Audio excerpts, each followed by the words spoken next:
Bueno, y en esta jornada diferente, ¿no? Por este paro general de la CGT, donde vamos a ir repasando también lo que suceda en ese sentido, vamos a meternos a hablar de un tema muy importante en agenda y que tiene que ver con el aumento de los costos de la energía. Hay una situación muy compleja que se va a venir para los consumidores y que ya la están transcurriendo las pequeñas y medianas empresas, ¿no? Realmente con un costo que duplica, triplica e incluso puede llegar a ser hasta 4 veces mayor respecto de lo que pagaban de sus facturas, en un contexto donde además la recesión económica los posiciona en una situación muy difícil, ¿no? Sobre cómo van a pagar, ¿no? estas boletas. Está con nosotros Jorge La Peña, él fue secretario de Energía de la Nación y nos vas a contar, Jorge, ¿cómo estás? Buen día. ¿Cómo ves esta Bien. situación?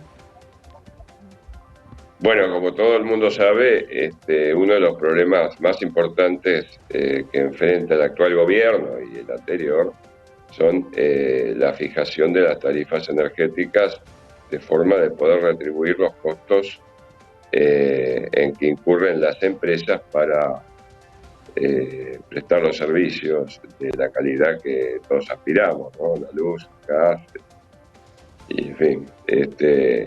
Bueno, el gobierno anterior, sobre todo la variante kirchnerista, ha mantenido durante todo este siglo, digamos, una política de congelamiento de tarifas que tuvo finalidades políticas, demagógicas, etcétera, y que retribuyó solo una parte pequeña de los costos totales, dejando el resto para ser cubierto por subsidios del Estado, del Tesoro, subsidios que no tenían, digamos, que no, digamos, sin disponibilidades, un tesoro Claro. exhausto, bueno, y esto fue cubierto en definitiva con esos subsidios en base a emisión monetaria, lo cual generó más inflación y más desfasaje de costos, etcétera. Sí, hay... Entonces ahora estamos en la etapa en Sí. la cual esos subsidios se eliminan, no totalmente, pero bueno, hay una parte de la población que va a seguir siendo subsidiada, que es fundamentalmente la parte pobre y indigente, digamos, que alcanza casi al 50% de la población. Y bueno, y sobre el resto, bueno, esas tarifas van a impactar negativamente, sobre todo en digamos, en las economías familiares, pero también en la economía de las pequeñas Claro, Jorge. industrias, jubilados. Sí.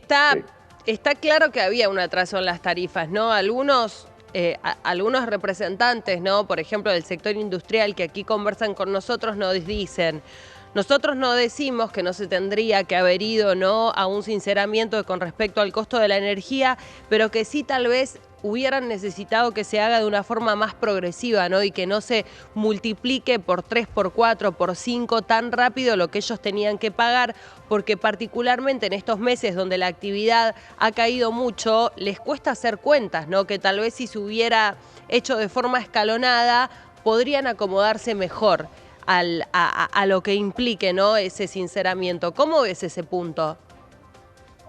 Bueno, la experiencia de la gradualidad, los que intentaron hacerlo realmente han fracasado, porque si bien se intentó hacer caminos graduales, en definitiva no se erradicó el problema y hemos convivido con ese problema todo este siglo que transcurre, que ya llevamos 24 años, ¿cierto?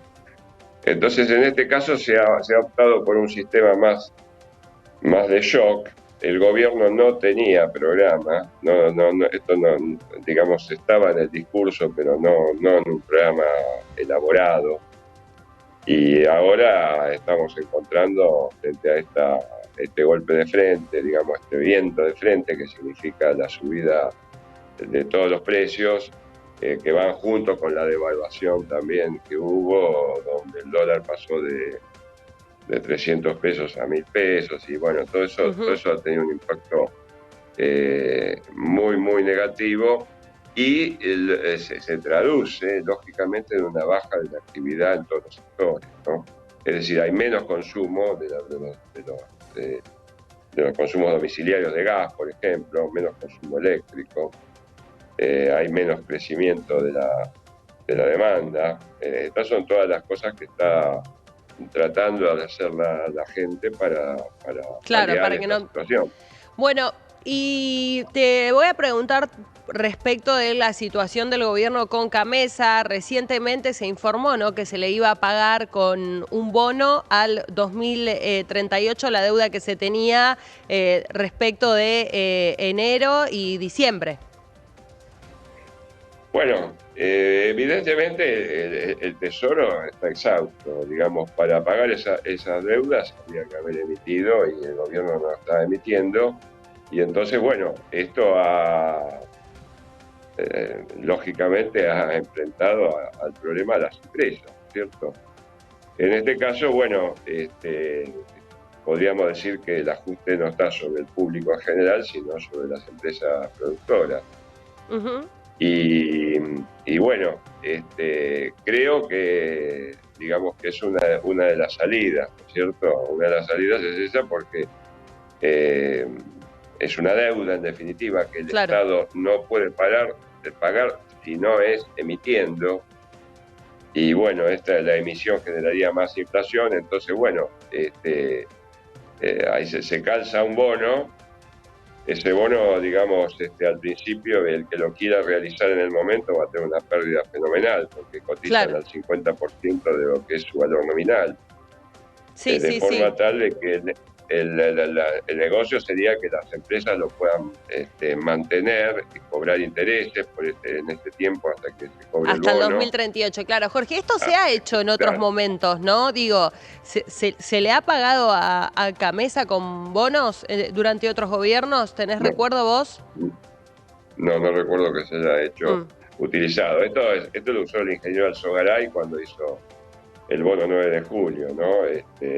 Y también en el plan Bonex se usó esta metodología. Que No en es que sea algo definitiva habitual, digamos, para los gobiernos. no, en el Es sector excepcional. energético no es algo habitual. La contrapartida es que esto debería hacerse por el lapso de enero, de diciembre, enero, quizá un poco más, pero no mucho más, porque los incrementos tarifarios que se han otorgado son los que tendrían que ahora suministrar los fondos, los consumidores, Claro. pagando la energía, y esa plata ser la que en definitiva retribuye a la generación. Bueno, Ahora, esto va a tener un impacto, ¿no es cierto? Un impacto, es decir, ya sabemos que cuando aumentan los precios de un bien o de un servicio, disminuye la cantidad demandada de ese bien. uh-huh. Entonces, es bastante lógico pensar que hay mucha gente que va a consumir menos energía, Claro. menos nafta, menos gasoil, etc. Vos conocés muy bien el sector y en este sentido te quiero preguntar qué pensás que va a suceder, por ejemplo, durante este invierno, en este contexto económico, con el pago de esas facturas, ¿no? Porque uno pensaría que en esta situación económica hay mucha gente que no va a tener el dinero para pagarlo, ¿no? Digo, y lo que sucede en Bueno, particular con la tarifa de gas y de luz es que si no las pagás al muy poco tiempo de la morosidad te cortan el servicio. No sucede, por ejemplo, como la de agua, que sí tiene como un carácter de esencialidad que hace que se prorrogue un poco más, ¿no?, el tiempo que vos puedas permanecer de mora con el servicio. No es el caso de luz y gas. ¿Qué pensás, ¿no?, además en tu experiencia en la gestión, que va a suceder esto, que la gente directamente no lo va a poder pagar? ¿Qué pasaría en ese caso? bueno, la gente lo que va a hacer, la actitud racional, es cuando hay un incremento. Ya ha pasado con las prepagas, que mucha gente, ante el incremento brutal que sufrió en los primeros meses de este gobierno, se borró de las prepagas. Y esto es un artículo de primera necesidad, la cobertura de la salud. Es decir, ha bajado una cantidad significativa, digamos, la cantidad de asociados. La gente se cambió a mutuales o a obras sociales a cambio de plan o directamente lo renunció, lo cual es un problema muy importante. Bueno, lo mismo va a pasar acá. Lo primero que va a hacer el hombre prudente, el consumidor prudente, es no dilapidar, apagar las luces, digamos, consumir menos gas, menos calefacción, sobre todo menos calefacción. Se pondrá un pullover o 2 pullovers. Bueno, esto por un lado. Esto es el primer tramo. El segundo tramo es directamente no pagar el servicio. Claro. Va a aumentar la morosidad. Las empresas van a tener dificultades para cobrar, dificultades que son crecientes y tienen una relación directa con digamos, la población también que es pobre o que está en el límite entre la pobreza y la no pobreza. Entonces ahí va a haber una actitud de restricción del consumo. La segunda actitud es no pagar. Y esto va a tener como resultado posiblemente el corte del servicio. En el caso del corte de servicio no tenemos una amplia experiencia, digamos, computable. No ha habido, yo no puedo decir que en los últimos 40 años haya habido cortes de, por ejemplo, un 20% de los consumidores. Claro. Creo que esto podría generar una situación tendiente al caos social. En este contexto, el gobierno, que esto no lo hace, debe auditar los costos reales sobre todo los productos que son los precios directores de la economía energética, que es el gas natural y el precio del petróleo en boca de pozo, y el gas en boca de pozo. Esos son los formadores de los grandes precios.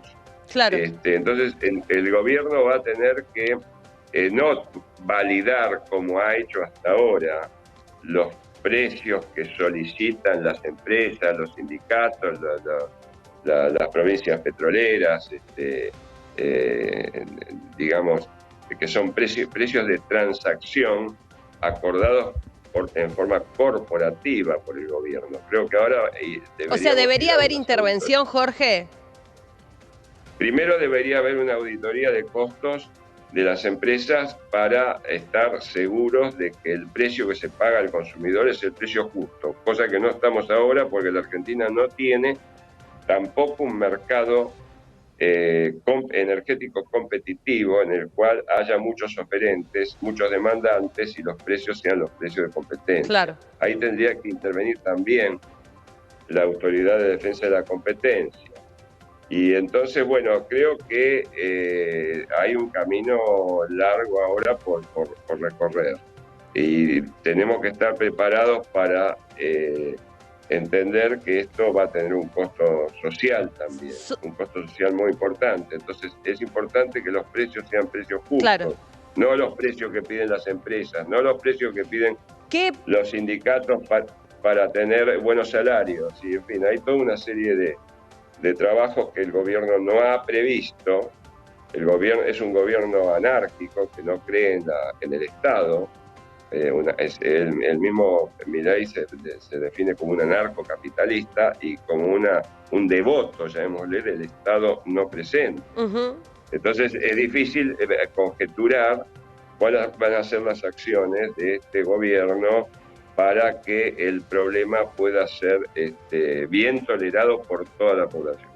Para cerrar con el tema tarifas, y ahora nos vamos a meter, Jorge, en el contexto internacional, ¿qué debería pasar con el costo de distribución?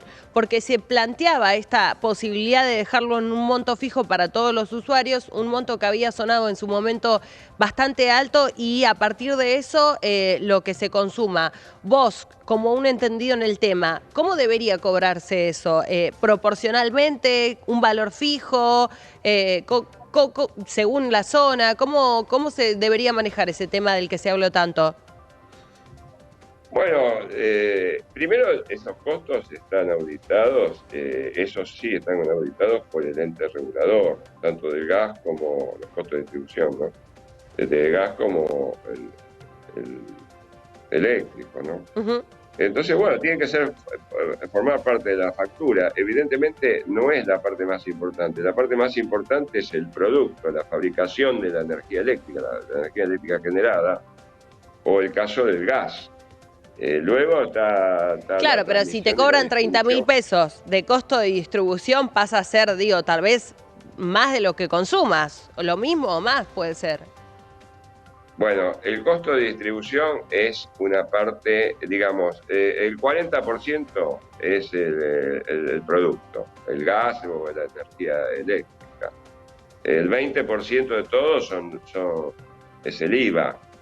Así que ahí estamos hablando de un costo que está entre la transmisión y la distribución, puede tener otro 30% Claro. del precio total.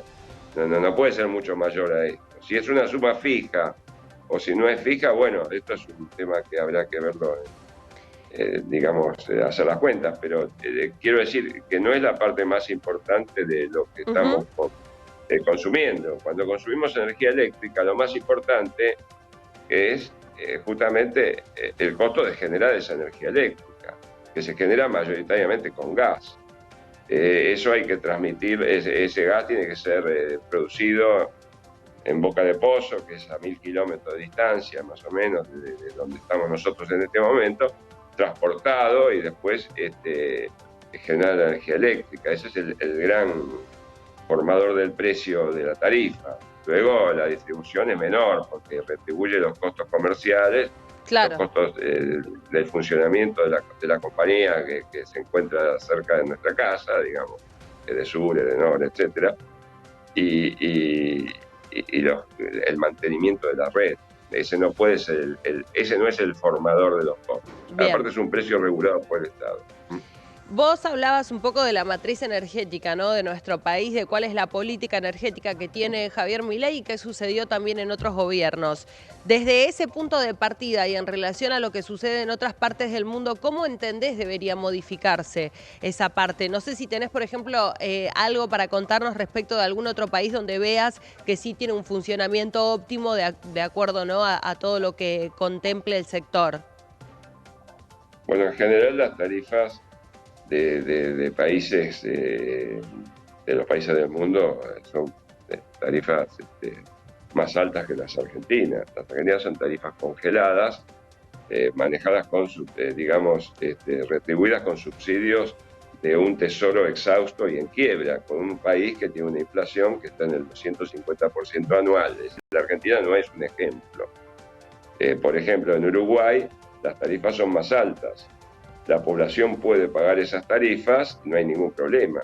Y lo mismo pasa en España, y lo mismo pasa en Italia, y lo mismo, quiero decir, un país normal no tiene estas enfermedades, estos problemas que tiene la Argentina. Esto hay que asumirlo. Ahora, ¿dónde se degeneró este problema? En este siglo. Y en este siglo hay un actor principalísimo desde el punto de vista político, que es el kirchnerismo, el peronismo en su variante kirchnerista, que ha tenido una política, digamos, nefasta en este aspecto.